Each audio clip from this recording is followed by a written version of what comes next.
وَلَقَدْ يَسَّرْنَا الْقُرْآنَ لِلذِّكْرِ فَهَلْ مِن مُّدَّكِرٍ۔ السلام علیکم ورحمۃ اللہ وبرکاتہ۔ الحمدللہ کفا وسلام علی عبادہ الذین اصطفیٰ، اما بعد۔ محترم ناظرین کرام، آسان درس قرآن کے اندر 8ویں پارے کا 4تھا رکوع ہے، جس کے اندر 4 آیتیں ہیں۔ سورہ نام سورہ نمبر 6 کی آیت نمبر 141 سے آیت نمبر 144 تک۔ اعوذ باللہ من الشیطان الرجیم، بسم اللہ الرحمن الرحیم۔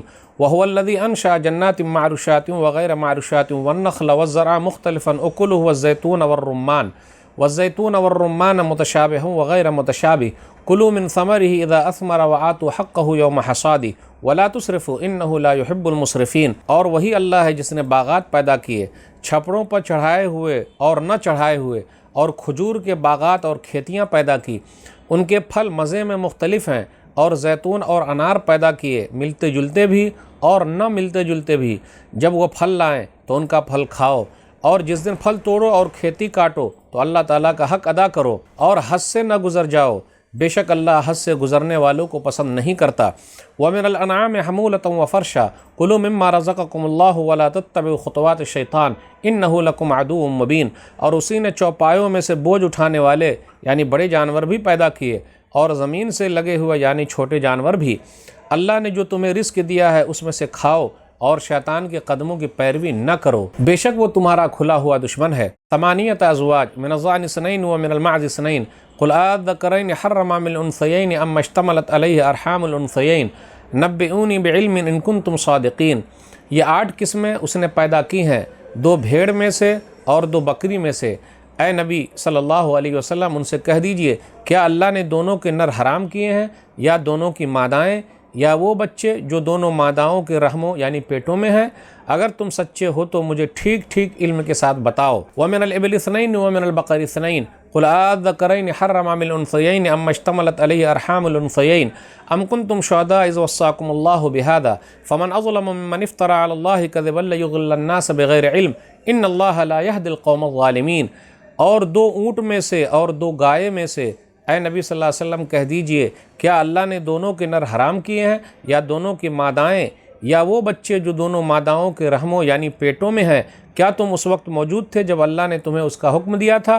پھر اس سے بڑا ظالم اور کون ہے جو اللہ پر جھوٹ باندھے تاکہ وہ بغیر علم کے لوگوں کو گمراہ کرے؟ بے شک اللہ ظالم قوم کو ہدایت نہیں دیتا۔ ناظرین کرام، آسان درس قرآن کے اندر آج 8ویں پارے کا 4تھا رکوع ہے، جس کے اندر 4 آیتیں ہیں۔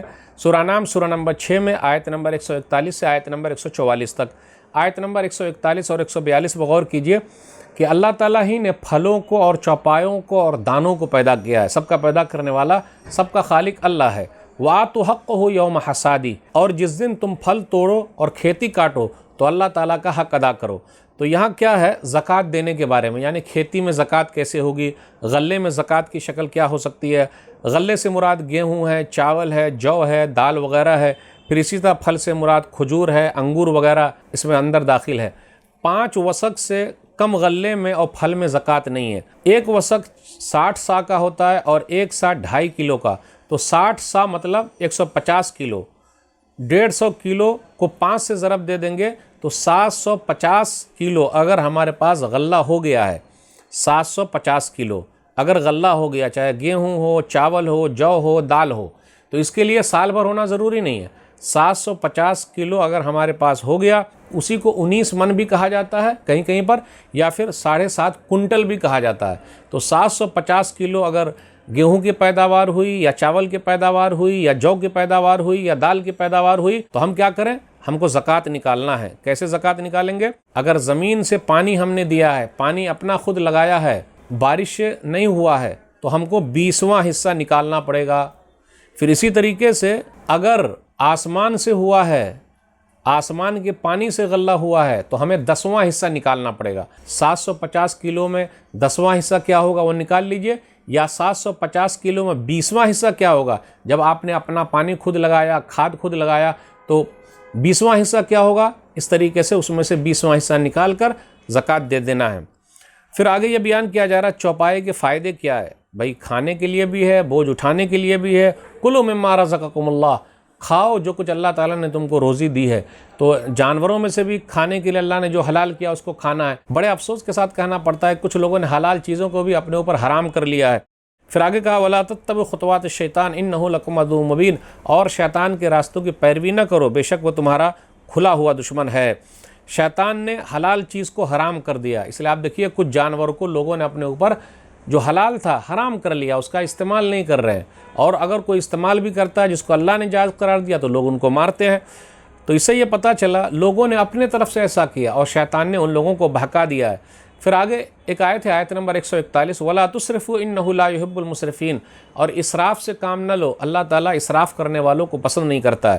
اسراف ہر چیز میں، یعنی صدقہ و خیرات میں بھی اسراف نہیں ہونا چاہیے کہ آگے چل کے بھیک مانگنے کی نوبت آ جائے، ایسا بھی نہیں، بیچ کا راستہ اختیار کیجیے۔ کھانے پینے میں بھی اسراف نہیں ہونا چاہیے۔ اسی طرح زیب و زینت کا لوگ اظہار کرتے ہیں، اپنے کپڑے وغیرہ دکھاتے ہیں، تو اس میں بھی اسراف سے کام نہیں لینا، فضول خرچی نہیں کرنی۔ شادی بیاہ میں بھی لوگ فضول خرچی کرتے ہیں، تو اللہ تعالیٰ ایسے لوگوں کو پسند نہیں کرتا جو اسراف کر رہے ہیں، اس لیے اسراف سے بچیے۔ اور ایک آیت اور ہے ان اللہ لا یہدی القوم الظالمین، کہ اللہ تعالیٰ ظالم قوم کو ہدایت نہیں دیتا۔